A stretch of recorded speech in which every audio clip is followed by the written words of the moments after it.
In the last video, when we were looking at average rate of change, we drew a line between the values when we had 2a of 2, right, which is here. So this is 2a of 2, right?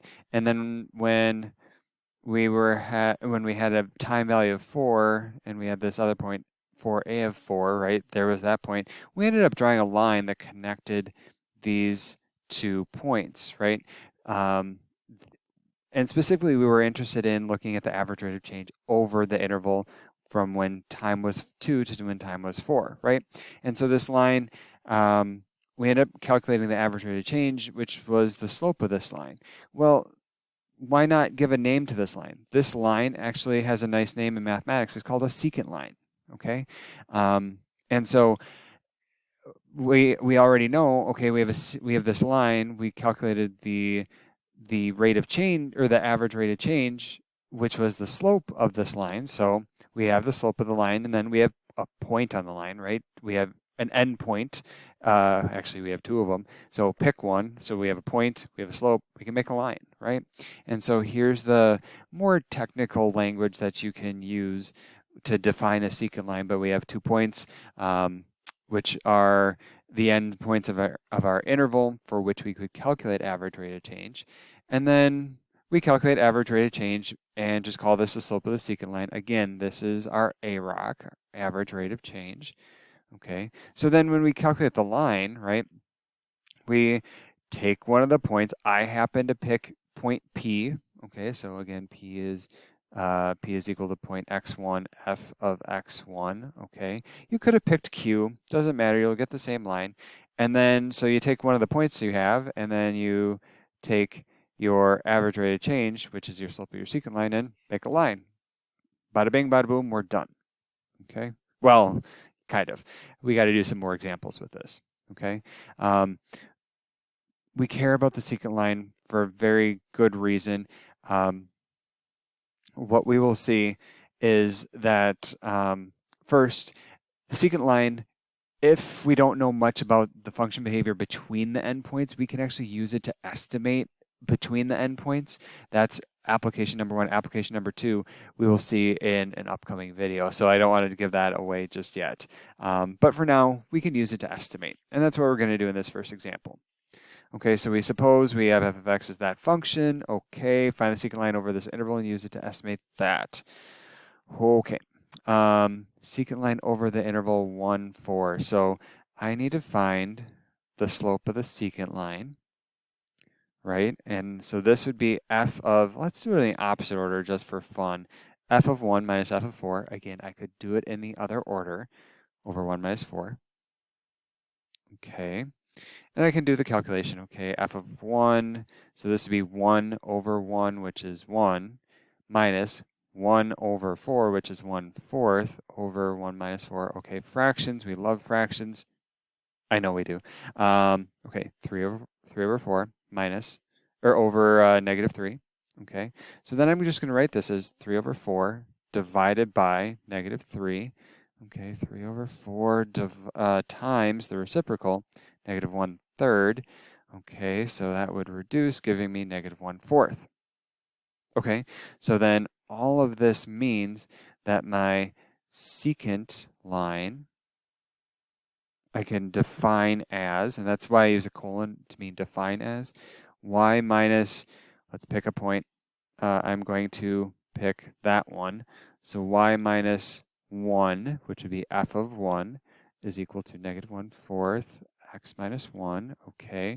And if you want to go further, right, you could reduce it. You get negative 1/4 x, let's see, be plus 1/4, and then add another 1, so we get plus 5/4. Okay, fine. And then it says use it to estimate f of 5/2.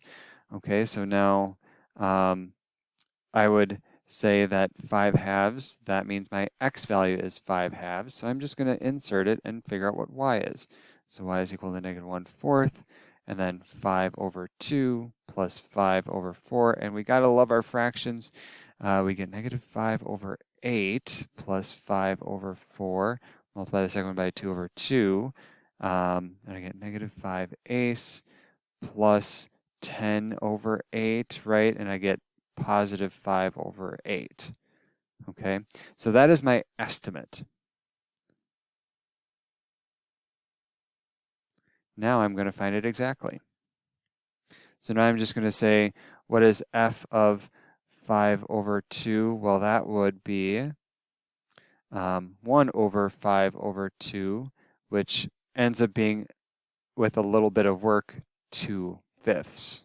Okay, and you can compare them. 2/5 is 0.4, 5/8 is like 0.6, so we're off by quite a bit. Okay, well, depends on how big your bits are, but we're off, right? And that's known, right? Because it is just an estimate. Okay, so there we go. So we found a secant line in hopes of estimating a value. 5/2, this as a number is 2.5, right? And that was in our interval. Okay, so the secant line is only valid for an estimate between the endpoints of our interval. Okay, and so here's another more real world example where maybe the function isn't as well known. We have maybe just some discrete data. So this is a context about aluminum pan. Okay, here we go. And our goal is to estimate T of 40 as best as possible. And so what we're going to do is we're going to find a secant line, but where do we want to find, or how do we construct the secant line? Well, I need to make sure that this is in, so this needs to be in an interval that I choose, okay?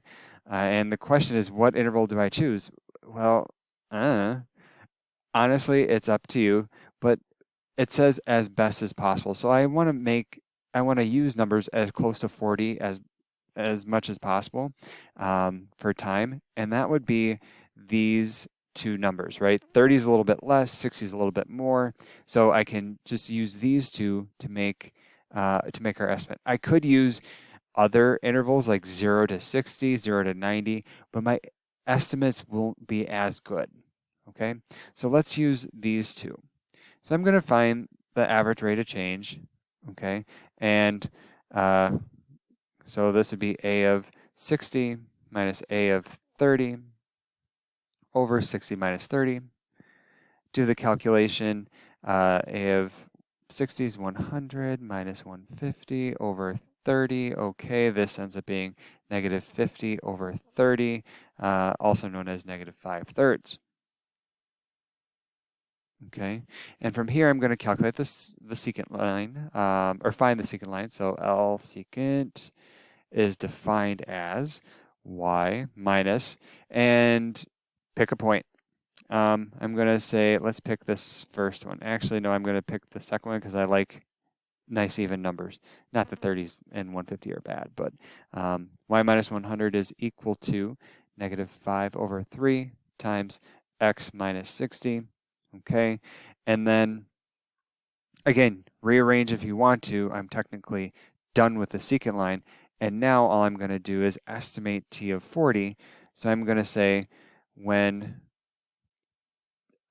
T, and this should actually be, my bad, let's use better variables. X is time and Y is the temperature of the aluminum pan. So I should be sure to use the variables that are given in the context. And when T is 40, let's get the right color here. When T is equal to 40, what do I get? A minus 100 is equal to negative 5/3 times 40 minus 60. Again, this is the form that I did. If you wanted to solve for A initially, you can use that. Now I need to solve for A, so I'm going to have to add 100 to both sides.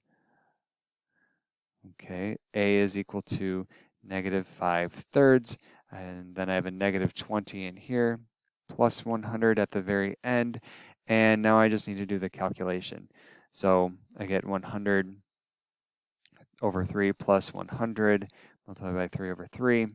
So I can add, and I get 400 over 3. And if you want to approximate this to say to one decimal place, it'd be 133.3 repeating degrees Fahrenheit. Okay, and so I'm just going to respond with a sentence to that effect. So the temperature of the aluminum pan is about 133.3 degrees Fahrenheit. Okay, and just to review this, okay, again, I wanted an estimate, a good estimate as best as I could. Okay, so what I said I was going to do is I was going to use the secant line between two boundary points. Okay, find the secant line for that, and then use that secant line to substitute in a value for t that I'm given. So that's what I did. I went and found the average rate of change, which was the slope of the secant line, right? Negative 5/3, negative 5/3. Constructed the secant line using that, substituted in my point, cranked it through, got an answer.